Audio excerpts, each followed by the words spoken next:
ለኢትዮጵያችን በረከት ወይስ እርግማን? የአፍሪካ ቀንድ የዓለም ሀያላን መንግስታት የጥቅም ፍላጎት ማላተሚያ ሆናለች። በተለይም እስራኤል ለሶማሌላንድ እውቅና ለመስጠት ማሰቧን ተከትሎ የቀይ ባህር ዳርቻ ከቀድሞ የበለጠ የጦር አውድማ ለመሆን አፋፍ ላይ ይገኛል። ሳውዲ አረቢያ፣ ቱርክ፣ ኳታርና ግብጽ በሶማሊያ ምድር የሰፈሩት ለሰላም ሳይሆን እያንዳንዳቸው የየራሳቸውን ስትራቴጂካዊ የበላይነት ለማረጋገጥ ነው። ለኢትዮጵያ ግን ይህ ሁኔታ እንደ ሁለት ስለት ካራ ነው። በአንድ በኩል ትልቅ እድል፣ ሌላው በረከት፣ በሌላ በኩል ደግሞ ስጋትና እርግማን ይዞ መጥቷል። ሰላም፣ ጤና፣ ፍቅር፣ በረከት ተመኘንላችሁ ወደ ቤተሰቦቻችን በያላችሁበት የዓለም ዳርቻ ሁሉ እንደምንቆያችሁን በአዲስ መረጃ ተገናኝተናል። የአዲስ መረጃ በተለይ ደግሞ ኢትዮጵያችንን የተመለከተ ነው። ስለዚህ በጣም ትኩረት የሚሻ ጉዳይ ነው። እንግዲህ ይህ መረጃም ጊዜያችንንም የሚወድ እናንተንም የሚመጥን ስለሆነ እስከ መጨረሻው አብራችሁን ትቆዩ ዘንድ በአክብሮት እንጋብዛችኋለን። እኔ ሮማን ጸጋዬ ነኝ ከአክሱም ቲዩብ። ሰናይ ቆይታ ይሁንላችሁ። የአፍሪካ ቀንድ የኃይል ሚዛን ፍጥጫ፣ የቀይ ባህር ዳርቻ አዲሱ የጂኦ ፖለቲካ ቁመር። የአፍሪካ ቀንድ በአሁኑ ወቅት በአስደናቂ ፍጥነት ወደ ከፋ ወታደራዊ ፍጥጫና ዲፕሎማሲያዊ ሽኩቻ ውስጥ እየገባች ትገኛለች። በተለይ በሶማሌላንድና በሶማሌ መካከል ያለው የቆየ ቅራኔ አሁን ላይ ታላላቅ የዓለም መንግስታትና የቀጠናው ሀያላት ያሳተፈ የቀይ ባህር ወታደራዊ የፍላጎት ቀጠና ሆኗል። ኢትዮጵያ ከሶማሌላንድ ጋር የተፈራረመችውን የመግቢያ ሰነድ ተከትሎ የጀመረው ይህ ውጥረት አሁን መልኩን ቀይሮ የእስራኤልን እጅና የአረብ ሀገራትን ስጋት ወደ ቀጠናው ጎትቶ አምጥቷል። በቀጠናው ላይ ካንዣበቡት ግዙፍ ስጋቶች መካከል ዋነኛው እስራኤል ለሶማሌላንድ ይፋዊ የሀገር እውቅና ለመስጠት በዝግጅት ላይ ትገኛለች የሚለው መረጃ ነው። ይህ እርምጃም ከዲፕሎማሲያዊ ግንኙነት ባለፈ እስራኤል በቀይ ባህር መውጫ ላይ ስትራቴጂካዊ የጦር ሰፈር ሚሊተሪ ቤዝ ለመመስረት ያላትን ፍላጎት ያሳያል ተብሎ ይታመናል። እስራኤል በዚህ ስፍራ መመሸጓ ታዲያ ስጋቱ የቀይ ባህርን የንግድ መስመር ሙሉ በሙሉ ለመቆጣጠር በጠላቶቿ በተለይ በኢራንና አጋሮቿ ላይ በላይነት ለመያዝ ያስችላታል። ባለፉት ጥቂት ወራት ውስጥ ብቻ በሶማሊያ መንግስትና በተለያዩ ሀገራት መካከል የተፈረሙት 4 ወታደራዊ ስምምነቶች የቀጠናውን ስጋት ከፍ አድርገውታል። ቱርክ፣ ግብጽ፣ ኤርትራና የተባበሩት አረብ ኤሚሬቶች በተዘዋዋሪ እጃቸውን ያስገቡበት ይህ እንቅስቃሴ ሶማሊያን የመከላከያ አቅሟን እንድታጠናክር ከመርዳት ባለፈ ኢትዮጵያን የመክበብ ስትራቴጂ ሊሆን እንደሚችል ይገመታል። የእስራኤል በቀጠናው ብቅ ማለትና የኢትዮጵያ የባህር በር ፍላጎት የማይገናኙ የሚመስሉ ሀገራት በአንድ ጎራ አሰልፏቸዋል። ግብጽ የአባይን ጉዳይ ተንተርሶ ከኢትዮጵያ ጋር ያላትን ቁርሾ ለመፍታት ሶማሊያን እንደምቹ የጦር ሜዳ አይታታለች። ጦርና ወታደራዊ ቁሳቁሶችን ወደ ሞቃዲሾ በማጓጓዝ ላይ ትገኛለች። ሳውዲ አረቢያና ኳታር የቀይ ባህር የደህንነት ቀጠና በእስራኤል ወይም በሌላ ተቀናቃኝ ኃይል እንዳይያዝ በማሰብ በሶማሌ በኩል ያላቸውን ተጽዕኖ ለማሳለፍ ከፍተኛ የገንዘብና የዲፕሎማሲ ድጋፍ እያደረጉ ነው። ቱርክ በሶማሊያ የባህር ዳርቻ ላይ ያላትን የቆየ ይዞታ በማጠናከር በቀጠናው ብቸኛ ታማኝ አጋር ሆና ለመውጣት እየተንቀሳቀሰች ነው። ኢትዮጵያ ለጥቂት አምልጣለች የሚባለው ይህ ማሳሰብ ወደ ቀጥተኛ ጦርነት ሳይቀየር አሁንም በዲፕሎማሲያዊ መንገድ የባህር በር ፍላጎቷን ለማስጠበቅ እየጣረች በመሆኑ ነው። ሆኖም ግን በሶማሊያ ምድር ላይ የተሰባሰቡት የግብጽና የሌሎች ሀገራት ጦሮች ኢትዮጵያን በቀጥታም ሆነ በተዘዋዋሪ የመገደብ ዓላማ ስላላቸው ሀገሪቱ በከፍተኛ ጥንቃቄ ላይ ትገኛለች። የአፍሪካ ቀንድ አሁን ላይ የዓለም ሀያላን የጦር አውሮፕላኖች የባህር ኃይሎች መፈተኛ እየሆነች ነው። የእስራኤል እውቅና የመስጠት ጉዳይ እውን ከሆነ ቀጠናው ወደ ማያልቅ እርስ በርስ የድንበር ተሻጋሪ ጦርነት ሊገባም ይችላል። ይህ የኃይል ሚዛን ፍጥጫ የኢትዮጵያን ቀጣይ ህልውናና የቀጠናውን ሰላም የሚወስን ትልቅ የታሪክ ምዕራፍ ነው።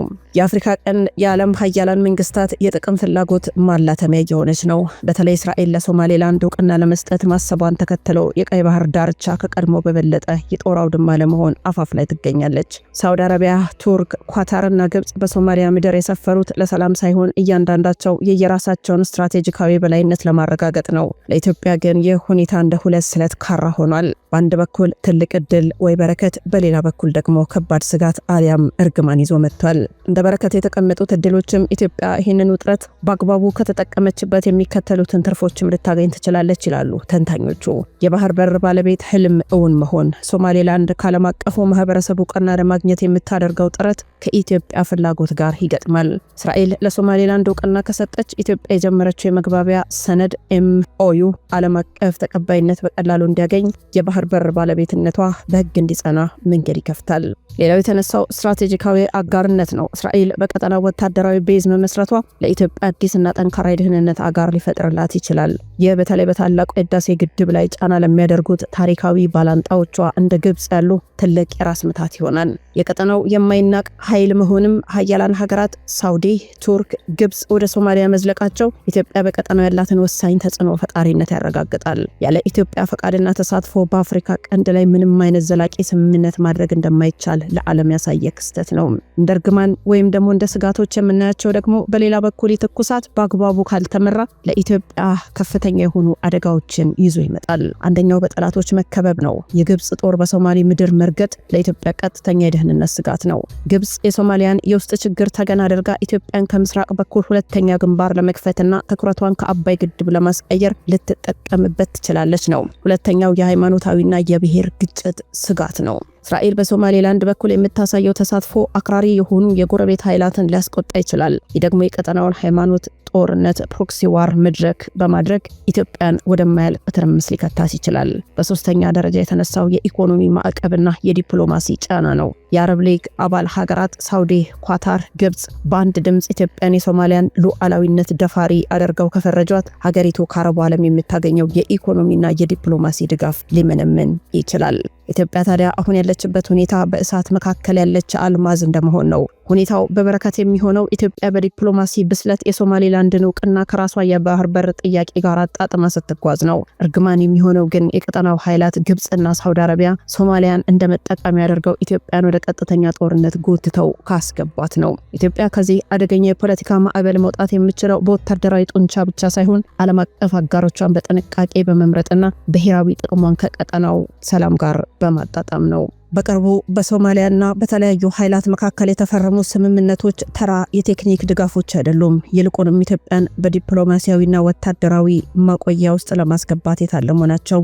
የግብጽና ሶማሊያ የመከላከያ ስምምነት ይሄ ታላቁ ስጋት ነው። ግብጽ ዘመናዊ የጦር መሳሪያዎችና ኮማንዶችን ወደ ሞቃዲሾ መላኳ በታሪክ ለመጀመሪያ ጊዜ የኢትዮጵያን የጓሮ በር በቀጥታ እንድታንኳኳ ያስችላታል። ይህ በታላቁ የህዳሴ ግድብ ድርድር ላይ ኢትዮጵያ ላይ ጫና ለመፍጠር የታለመ የማስፈራሪያ ካርድ ነው። የቱርክና ሶማሊያ የባህር ዳርቻ ጥበቃው ስምምነት ደግሞ ቱርክ የሶማሊያን ባህር ዳርቻ የመጠበቅ ሀብቷን የማልማት መብት አግኝታለች። የስምምነት ኢትዮጵያን ከሶማሊላንድ ጋር የደረሰችውን የባህር በር ስምምነት በተግባር ለማዋል ስትሞክር ከቱርክ ባህር ኃይል ጋር ልትጋጭ የምትችልበት ቀጭን መስመርን ይፈጥራል። የተባበሩት አረብ ኤምሬትና የኳታር ሚና ደግሞ ሁለቱ ሀገራት በሶማሊያ ወታደራዊ ስልጠና፣ ፋይናንስ ላይ በከፍተኛ ሁኔታ እየተሳተፉ ነው። ይህ በሶማሊያ ውስጥ ጠንካራ ማዕከላዊ ጦር እንዲገነባ የሚያደርግ ሲሆን ለወደፊቱ ኢትዮጵያ በሶማሊያ የነበራትን የሰላም አስከባሪነት የበላይነት ሊገዳደር ይችላል።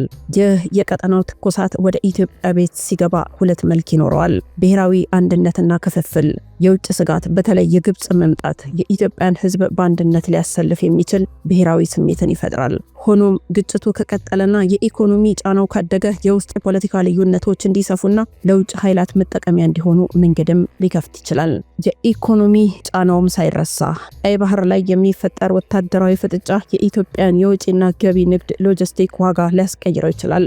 ከጅቡቲ ወደ ውጭ አማራጭ ፍለጋ የጀመረችው ኢትዮጵያ አዲሱ የሶማሌላንድ በር በውጥረት ከተከበበ የኢኮኖሚ እድገቷ ላይ እንቅፋት ሊሆን ይችላል። የስደተኞች መፈናቀልም ያሰጋል። በሶማሌና በሶማሌላንድ መካከል ጦርነት ቢቀሰቀስ ኢትዮጵያ ከፍተኛ ቁጥር ያለው ስደተኛ ለማስተናገድ ትገደዳለች። ይህም ውስን የሆነውን ሀብቷን ይጋፋታል። በዚህ የቼዝ ጨዋታ ላይ ዋሽንግተንና ቤጂንግ የየራሳቸውን ጥቅም ያስጠብቃሉ። አሜሪካ በአንድ በኩል ከኢትዮጵያ ጋር የቆየ ደህንነት አጋርነት አላት። በሌላ በኩል ደግሞ የሶማሊያን የግዛት አንድነት ትደግፋለች። ሆኖም እስራኤል በቀጠናው መግባት አሜሪካን ወደ እስራኤልና ኢትዮጵያ ወገን ልታደላ ትችላለች። ኢራን በቀይ ባህር ያላትን ተጽዕኖ ለመቀነስ ስትል ቻይና መረጋጋት ለንግድ ይበጃል የሚል ፖሊሲ አላት። በጅቡቲ ትልቅ የጦር ሰፈር ስላላት ቀጠናው ወደ ጦርነት እንዲገባ በፍጹም አትፈልግም። ቻይና በሶማሊያም ሆነ በኢትዮጵያ ከፍተኛ ኢንቨስትመንት ስላላት ግጭቱን ለማርገብ የገለልተኛ አሸማጋይነት ሚና ልትጫወት ትችላለች። እስራኤልና አረብ ሀገራት ይህ የጥቅም ግጭት ነው። እስራኤል ለሶማሌላንድ እውቅና መስጠቷ ለአረብ ሀገራት ቀይ መስመር ነው። ይህ ከሆነ አረብ ሀገራት በኢትዮጵያ ላይ ያላቸውን የኢንቨስትመንት ፍሰት ሊገቱት ይችላሉ። ኢትዮጵያ አሁን ካለችበት ማጥ ለመውጣት ብልህ ዲፕሎማሲ የግድ ያስፈልጋታል። ስማርት ዲፕሎማሲ ይሉታል። የባህር በር ፍላጎቷን ሳታጥፍ ነገር ግን ከግብጽና ከሌሎች ኃይላት ጋር ወደ ቀጥተኛ ጦርነት የማያመራ መንገድ መፈለግ ይኖርባታል። ለኢትዮጵያ የቀረበው አማራጭም አንደኛው ከአረብ ሀገራት ሳውዲና ኤምሬቶች ጋር ያለውን ግንኙነት ማደስ ነው። በሁለተኛ ደረጃ የተሰጣት አማራጭ ከቱርክ ጋር ያላትን ወታደራዊ ትብብር ለዲፕሎማሲያዊ መሸሸጊያነት መጠቀም ነው። ሶስተኛው የሶማሌ ላንድን ጉዳይ ከእስራኤል እውቅና ጋር አጣጥሞ ለዓለም አቀፉ ማህበረሰብ ማቅረብ ነው። የበርካቶች ጥያቄ ቀይ ባህር እስካሁን ለኢትዮጵያ ምን ሰርቷል? ቀይ ባህር ባይኖርስ ኢትዮጵያ ምን ይገጥማታል? የሚል ነው። በታሪክ ሂደት ቀይ ባህር ለኢትዮጵያ ያበረከተው ጥቅም ዋና ዋና ክፍሎችን እንንገራቸው። ይህ ጥያቄ የኢትዮጵያ የታሪክ የጂኦፖለቲካና የህልውና መሰረት የሚነካ ጥልቁ ጥያቄ ነው። ቀይ ባህር ለኢትዮጵያ የመተንፈሻ ቧንቧ ያህል ነው ቢባል ማጋነን አይሆንም። አንደኛው የስልጣኔና የንግድ በሯ ነው። ጥንታዊት አክሱም በዓለም ላይ ካሉ 4 ታላላቅ መንግስታት አንዷ ለመሆን የበቃችው በአዱሌስ ወደብ አማካኝነት በቀይ ባህር ላይ በነበራት የበላይነት ነው። ከሮም ከህንድና ከቻይና ጋር የነበረው የንግድ የባህል ልውውጥ ኢትዮጵያን የዓለም የስልጣኔ ማዕከል አድርጓታል። ሌላው የሃይማኖትና የባህል መግቢያ ነው። ክርስትናና እስልምና ወደ ኢትዮጵያ የገቡት ከቀይ ባህር በኩል ነው። ይህ ለሀገሪቱ ልዩ የሆነ ማህበራዊ፣ ሃይማኖታዊ መልክ ሰጥቷታል። ሶስተኛው የሉዓላዊነት ጋሻ ነው። ኢትዮጵያ የባህር በር በነበራት ዘመን የባህር ኃይሏን በመጠቀም ቀጠናውን ትቆጣጠር ነበረ። ይህም የውጭ ወራሪዎች በቀላሉ ወደ ውስጥ እንዳይዘልቁ እንደ መከላከያ ግንብ ያገለግላት ነበረ። ለመሆኑ ቀይ ባህር ባይኖርስ ኢትዮጵያ የባህር በር ባይኖራትስ ምን ትሆናለች የሚለውስ ጥያቄ። ኢትዮጵያ በአሁኑ ወቅት በዓለም ላይ ትልቁ የባህር በር የሌላት ሀገር ናት። የባህር በር ማጣት የሚያስከትላቸው ደግሞ በርካታ ጉዳቶች አሉ። የኢኮኖሚው ጥገኝነት እና የወደብ ኪራይ። ኢትዮጵያ ለጅቡቲ ወደብ አገልግሎት ብቻ በአመት ከ1.5 እስከ 2 ቢሊዮን ዶላር ትከፍላለች። ይህ ገንዘብ ለሀገር ውስጥ ልማት መዋል የሚችል ትልቅ ሀብት ነው። ሁለተኛው የስትራቴጂካዊ ስጋት ነው። የባህር በር የሌላት ሀገር ለጎረቤቶቿ ፈቃድና ሰላም ተገዢ ትሆናለች። ጎረቤት ሀገራት ወደቡን ቢዘጉባት የሀገሪቱ ኢኮኖሚና ደህንነት በአንድ ጀንበር ሊሽመደመድ ይችላል። ሶስተኛው የውጪ ገቢ ንግድ መዘግየት ነው። የራሷ ወደብ ከሌላት የንግድ ዕቃዎቿ በሌሎች ሀገራት ቢሮክራሲና ፍላጎት ስለሚንጠለጠሉ በዓለም አቀፍ ገበያ ተወዳዳሪነቷ ይቀንሳል። ታዲያ ወደ ትልቁ ጥያቄ እንምጣ። ለመሆኑ ቀይ ባህር የማን ነው? የጥያቄ በህግና በጂኦፖለቲካ ሁለት መልክ አለው፣ ሁለትም መልስ አለው። በዓለም አቀፍ ህግ ቀይ ባህር ዓለም አቀፍ የውሃ አካል ነው። ዳርቻውን የሚጋሩት ሀገራት ግብጽ፣ ሳውዲ አረቢያ፣ ሱዳን፣ ኤርትራ፣ የመን፣ ጅቡቲ፣ እስራኤልና ዮርዳኖስ የራሳቸው የባህር ክልል አላቸው። ከዛ ውጭ ያለው ግን ዓለም አቀፍ የንግድ መስመር በመሆኑ የማንንም ግለሰብ ሀገር ንብረትም አይደለም። በታሪካዊና ስትራቴጂካዊ እይታ ደግሞ ስናየው ኢትዮጵያ ቀይ ባህርን የተፈጥሮ መብቴ ነው ብላ የምትሞግተው በሁለት ምክንያት ነው። አንደኛው በታሪክ የባህሩ ባለቤት ስለነበረች ሲሆን፣ ሁለተኛው ደግሞ የጂኦግራፊያዊ ፍትሃዊነት ጥያቄ ነው። ከ120 ሚሊዮን ህዝብ በላይ ያላት ሀገር ያለ ባህር በር መኖሯ በቀጠናው የኃይል ሚዛን ላይ መዛባት ይፈጥራል የሚልም ክርክር አለም። ቀይ ባህር ለኢትዮጵያ የቅንጦት ጥያቄ ሳይሆን የህልውናዋ ጥያቄ ነው። ያለ ባህር በር ኢትዮጵያ እንደ ልብ መተንፈስ የማትችል በሌሎች ርህራሄ ላይ የተመሰረተች ሀገር ትሆናለች። አሁን ላይ የሚታየው ትኩሳትም ኢትዮጵያ ይህንን የታሪክ ስህተት አርማ የተፈጥሮ መብቷን ለማስከበር የምታደርገው